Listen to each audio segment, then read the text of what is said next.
Hello students, welcome back to e-learning classes of PNMRC High School.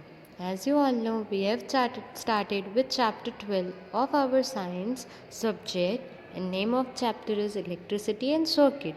And we have completed first two activities, and along with that we have also completed with the explanation of topics like electric cell, bulb connected to electric cell, and an electric circuit. Today we are going to start with activity 3 on page number 119. So quickly open your textbooks and come on the page 119. Activity 3. Take a torch bulb and piece of wire. Remove the plastic covering at the two ends of the wire as you did before. मतलब हमें एक torch bulb लेना है, छोटा सा एक bulb लेना है और क्या करना है, जो पीस ऑफ वायर है वो लेना है और जैसे हमने पहले किया था उसके ऊपर का जो प्लास्टिक है वो हमें रिमूव करना है ताकि अंदर के मेटल वायर्स हमें दिखें. Wrap one end of a wire around the base of an electric bulb as shown in figure 12.7. जैसे नीचे दिखाया गया है 12.7 में, वैसे हमें वो वायर को कहाँ पे चिपकाना है या कहाँ पे रखना है, एक एंड पे, राइट. नीचे बेस में आप देख सकते हो, बल्ब के बेस में लगाना है. Fix the other end of the wire to the negative terminal of an electric cell with a rubber band. और जो दूसरा एंड है वायर का वो हमें बल्ब इलेक्ट्रिक सेल के नेगेटिव टर्मिनल में, मतलब नीचे जो मेटल डिस्क है वहाँ पे रबर बैंड की मदद से फिक्स करना है. Now bring the tip of the base of the bulb, that is its other terminal, in contact with the positive terminal of the cell. अब हमें क्या करना है, जो ऊपर वाला जो पार्ट है, जो हमने बल्ब है, उसे क्या करना है, ऊपर के पॉजिटिव टर्मिनल के पास लेके आना है. Does the bulb glow? Now move the bulb away from the terminal of the electric cell. Does the bulb remain lighted? Is this not similar to what you do when you switch your torch on or off? मतलब जब जब आप वो bulb को उस tip के ऊपर लेके जाओगे तब तक आपका बल्ब ग्लो करेगा और जैसे ही आप उसे दूर ले जाओगे आपका बल्ब ऑफ हो जाएगा. ऐसा ही होता है, राइट. जब हम टॉर्च में दिए गए स्विच को ऑन ऑफ करते हैं, ऑन करते हैं तो हमारा बल्ब ग्लो होता है और ऑफ करते हैं हमारा बल्ब ग्लो नहीं होता है. 12.4 Electric switch. We had an arrangement for switching on or off our homemade torch by moving the base of the bulb away from the tip of the cell. This was a simple switch but not very easy to use. We can make another simple and easier switch to use in our circuit. मतलब ये जो ऊपर वाला arrangement था, right, switch on का और of का, वो एक होममेड टॉर्च के बेसिस पे था. अगर आप बल्ब को टिप पे रखोगे तो आपका बल्ब ग्लो होगा और आप जैसे ही उसे दूर करोगे वो ऑफ हो जाएगा. तो ये ऑन ऑफ वाली चीज़ थी, लाइक स्विच. पर इससे एक और भी इजी मेथड है जिसकी हेल्प से आप ऐसा स्विच बना सकते हो. Look at activity 4. You can make a switch using 2 drawing pens, a safety pin, 2 wires and a small sheet of thermocol और अ वुडन बोर्ड. हम एक स्विच बोर्ड बना सकते हैं easily with drawing pens, safety pin, 2 wires and a small sheet of thermocol और wooden board. Insert a drawing pin into the ring at one end of the safety pin and fix it on the thermocol sheet as shown in figure 12.8. अब आपको क्या करना है, एक जो pin है उसे वहाँ पे इंसर्ट करके ड्राइंग पिन को, जो सेफ्टी पिन की एक रिंग है उस पर क्या कर देना है, फिक्स कर देना है, जैसे थर्मोकॉल पे आपको 12.8 में दिखाया गया है.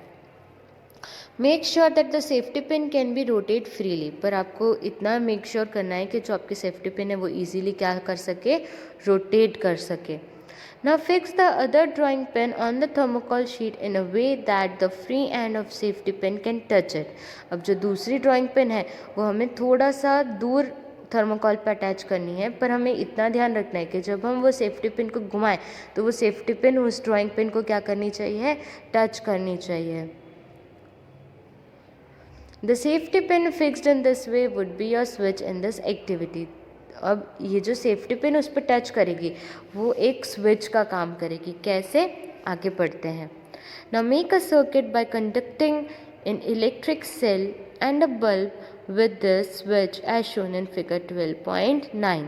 अब हमें क्या करना है, वो सेफ्टी पिन से और इलेक्ट्रिक सेल से हमें उसको क्या कर देना है, बल्ब से कनेक्ट कर देना है. Rotate the safety pin so that it's free and touches the other drawing pin. मतलब हमें सेफ्टी पिन रोटेट करनी है. जैसे ही आप सेफ्टी पिन को बंद करोगे, राइट, वो दूसरी वाली ड्राइंग पिन को टच करेगी, तब क्या होगा, आपका जो बल्ब है वो ग्लो होगा. What do you observe? Now move the safety pin away. Does the bulb continue to glow? और जैसे ही आप वो सेफ्टी पिन को ड्राइंग पिन से दूर करोगे तो आपका बल्ब ग्लो होना बंद हो जाएगा. मतलब जब आप सेफ्टी पिन को टच करोगे तो वो स्विच ऑन का काम करेगी और आपका बल्ब ग्लो होगा. जैसे ही आप सेफ्टी पिन को दूर करोगे तो वो स्विच ऑफ का काम करेगी और आपका बल्ब ग्लो होना बंद हो जाएगा. The safety pin covered the gap between the drawing pins. When you made it touch two of them in this position, the switch is said to be on as shown in figure 12.10. जैसे आप 12.10 में देख सकते हो, अगर आपकी safety pin दूसरे and को या दूसरे पिन को टच करेगी तब हमारा स्विच क्या होगा, switch on. Since the material of safety pin allowed the current to pass through it, the circuit was complete. This means कि सेफ्टी पिन के अंदर का जो मटेरियल है उसमें ऐसी कोई चीज़ है जो करंट को सर्किट से पास होने देती है.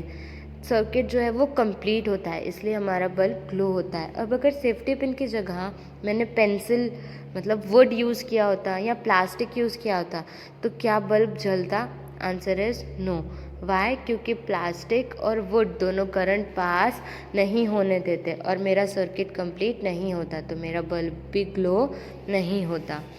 On the other hand, the bulb did not glow when the safety pin was not in touch with the other drawing pin. और जैसे मैंने बोला कि अगर आप सेफ्टी पिन को दूसरी ड्राइंग पिन से दूर ले जाओगे तो आपका बल्ब ग्लो नहीं होगा. क्यों नहीं होगा? क्योंकि हमारा जो सर्किट है वो कंप्लीट नहीं हो रहा है. The circuit was not complete as there was a gap between the two drawing pins. In this position, the switch is said to be off as shown in figure 12.9. अगर मेरे pin मैंने अगर drawing pin से हटा दी है, उसका मतलब है बीच में क्या आ चुका है, गैप. हमने आगे भी पढ़ा कि अगर हमारे सर्किट में गैप आएगा, अगर हमारा करंट फ्लो नहीं होगा, अगर हमारा सर्किट इनकम्प्लीट होगा तो जो बल्ब है वो ग्लो नहीं करेगा.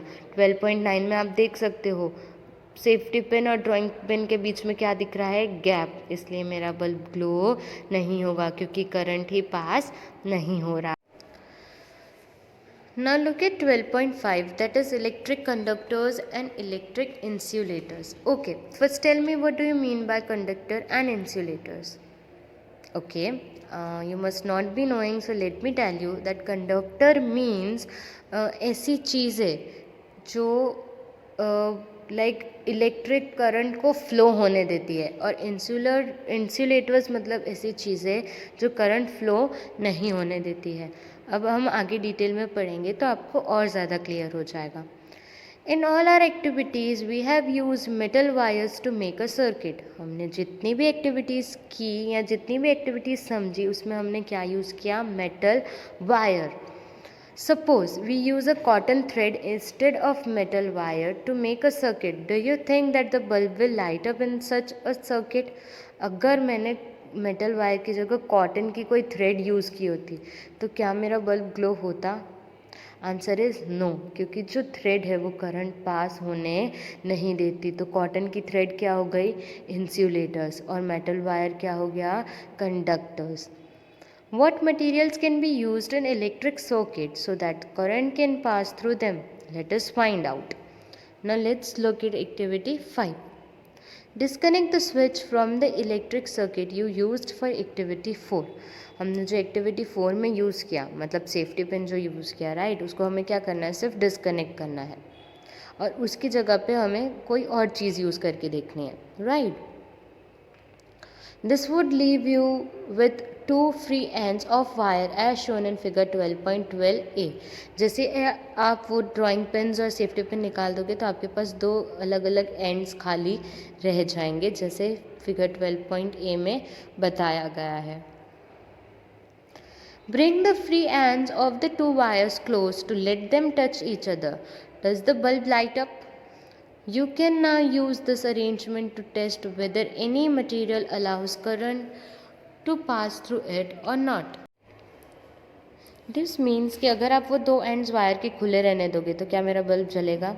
Answer is no. बीच में क्या है? गैप है। मेरा करंट फ्लो होगा? नहीं। करंट फ्लो नहीं होगा तो बल्ब भी नहीं जलेगा। सिमिलरली अगर अब मैं अलग अलग चीज़ें लगा के ट्राई करूँ कि कौन से सिनेरियो में मेरा बल्ब ग्लो होगा, राइट। अगर अब मैं चाबी दैट इज़ की, अगर मैं की यूज़ करूँ, की को बीच में फिट कर दूँ तो गैप क्या हो जाएगा? फिल हो जाएगा। तो की में एक ऐसा मटेरियल है जो करंट क्या होने देगा? फ्लो। हमारा सर्किट क्या होगा? कंप्लीट, और उसकी वजह से हमारा बल्ब ग्लो होगा। सिमिलरली अगर की जगह पे मैं आप लोग जो इरेज़र यूज़ करते हो वो इरेज़र रख दूँ तो क्या मेरा बल्ब ग्लो होगा? Answer is no. क्यों? क्योंकि करंट पास नहीं होगा। करंट पास नहीं होगा तो हमारा सर्किट भी कैसा रहेगा? इनकम्प्लीट, तो मेरा बल्ब ग्लो नहीं होगा। I hope you are clear with this topic up till here. Now we are left out with the one topic that is also connected with conductors and insulators, which we will cover in our next video.